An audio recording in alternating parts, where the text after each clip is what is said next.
Hai, kembali lagi bersama Pabrik Riset dengan saya, Dewi Fatmala. Seorang mahasiswa dituntut untuk bisa mengatur keuangannya dengan baik, karena selama menyelesaikan kuliah di bangku pendidikan, banyak sekali aktivitas yang kita lakukan. Dan semua aktivitas itu membutuhkan pengeluaran keuangan. Jadi, kalau kita sebagai mahasiswa tidak pandai untuk mengatur keuangan, maka itu akan menyebabkan kesusahan di kemudian hari. Misalnya, uang yang diberikan oleh orang tua maupun keluarga kita itu sudah diperhitungkan untuk perkuliahan kita. Makanya kita sebagai seorang mahasiswa, selain harus bisa manajemen waktu dengan baik, juga harus bisa manajemen keuangan dengan baik.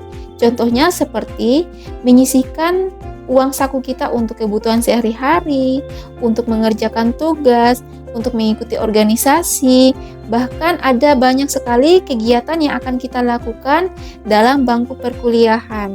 Jika mempunyai banyak aktivitas yang akan dilakukan, sementara uang yang diberikan oleh keluarga atau orang kita itu terbatas, maka kita sebagai mahasiswa harus bisa untuk mencari alternatif keuangan lainnya. Kalau memang mau hidup mandiri, tidak mau menyusahkan orang tua maupun keluarga, maka harus bisa untuk mencari uang sendiri.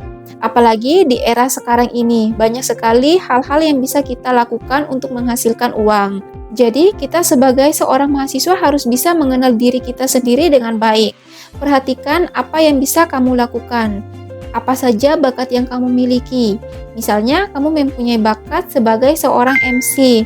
Nah, itu bisa kamu latih atau mengikuti pelatihan-pelatihan yang sudah tersedia di berbagai macam forum. Selain MC, banyak juga hal-hal lain yang bisa kalian lakukan.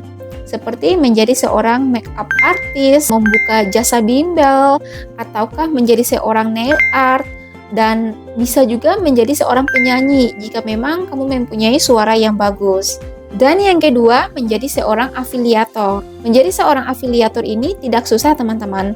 Cukup membutuhkan konsistensi jika ingin mendapatkan penghasilan tambahan.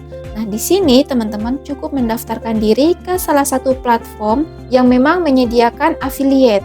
Nah, di situ teman-teman bisa mengupload video atau melakukan live streaming untuk mempromosikan produk-produk yang ada di dalamnya. Yang ketiga, marketplace. Jika teman-teman merasa mempunyai jiwa wirausaha, apa salahnya untuk berjualan di marketplace?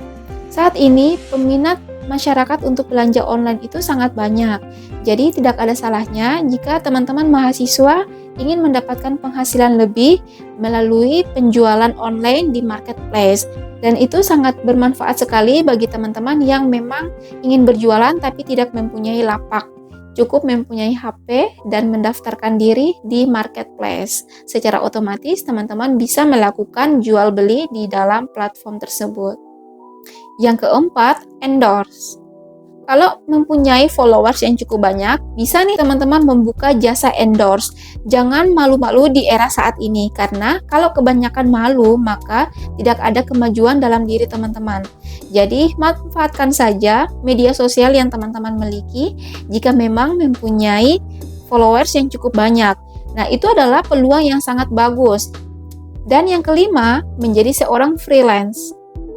Sah-sah saja ketika seorang mahasiswa yang ingin menjadi seorang freelance, tetapi harus bisa mengatur waktu, karena freelance itu adalah kerja sampingan yang harus kita lakukan untuk mendapatkan upah sesuai dengan jam kerja kita.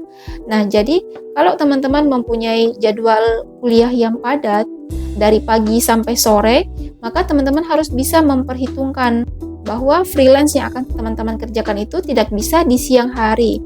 Otomatis teman-teman harus bisa mencari pekerjaan sampingan di malam hari. Nah, permasalahannya apakah hal ini bisa dilakukan oleh teman-teman atau tidak?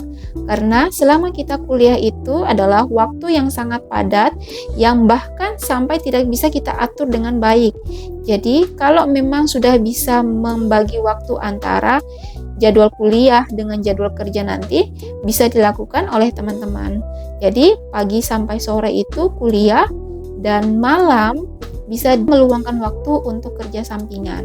Nah, mungkin itu adalah beberapa tips yang bisa teman-teman lakukan untuk mendapatkan penghasilan lebih selama berada di bangku perkuliahan. Jadi, jangan malu untuk mencoba hal baru, tetap semangat dan selesaikan kuliahmu tanpa ada hambatan keuangan maupun hambatan lainnya. Semoga informasi ini bermanfaat untuk teman-teman. Terima kasih sudah menonton.